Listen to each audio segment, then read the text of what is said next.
एक तरफ बिहार में जीत का ऐसा बवंडर जिसने सारे रिकॉर्ड तोड़ दिए और दूसरी तरफ दिल्ली में देश के प्रधानमंत्री की एक ऐसी भविष्यवाणी जो देश की सबसे पुरानी पार्टी में सियासी भूचाल ला सकती है।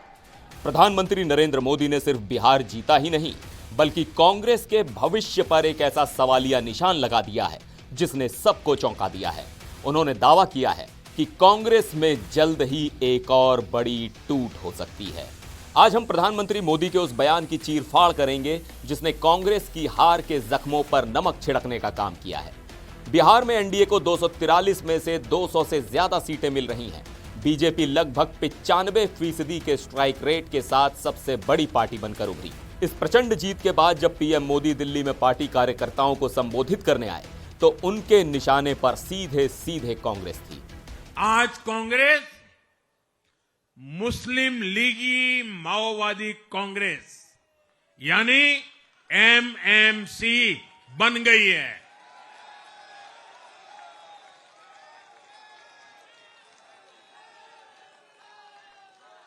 ये कांग्रेस मुस्लिम लीगी माओवादी कांग्रेस है, ये एमएमसी है।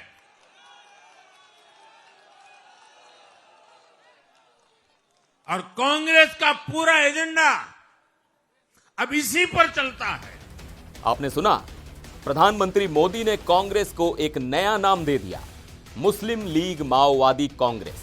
उन्होंने कहा कि आज कांग्रेस की पूरी राजनीति इसी एजेंडे पर चल रही है।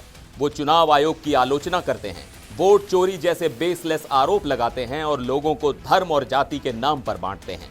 पीएम मोदी यहीं नहीं रुके, उन्होंने एक और दावा किया। उन्होंने कहा कि इस नकारात्मक राजनीति की वजह से कांग्रेस के अंदर ही एक नया गुट पैदा हो रहा है जो पार्टी के लिए और भी ज्यादा खतरनाक है।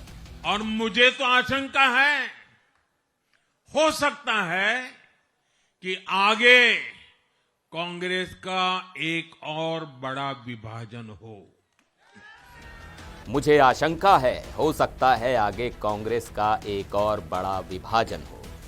यह सिर्फ एक बयान नहीं है, ये कांग्रेस के अंदर चल रही उस अंदरूनी कलह की तरफ एक बड़ा इशारा है जिसकी खबरें अक्सर बाहर आती रहती हैं। पीएम मोदी ने कांग्रेस के सहयोगियों को भी चेतावनी दी।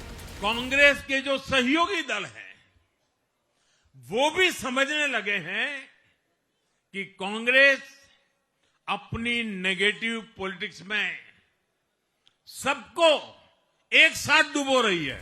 अब सवाल उठता है कि क्या पीएम मोदी की इस बात में दम है? चलिए बिहार के नतीजों से इसे समझते हैं।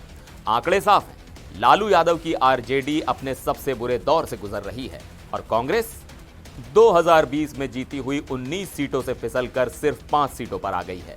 वोट शेयर भी लगभग 1.5% गिर गया। जाहिर है महागठबंधन की इस बुरी हार में सबसे कमजोर कड़ी कांग्रेस ही साबित हुई। तो क्या पीएम मोदी की भविष्यवाणी सच होगी? क्या G23 के बाद कांग्रेस में एक और बड़ी बगावत की जमीन तैयार हो रही है? क्या कांग्रेस के सहयोगी दल अब उससे दूरी बनाने लगेंगे? बिहार की हार ने कांग्रेस के लिए खतरे की वो घंटी बजा दी है जिसकी गूंज शायद दूर तक सुनाई देगी।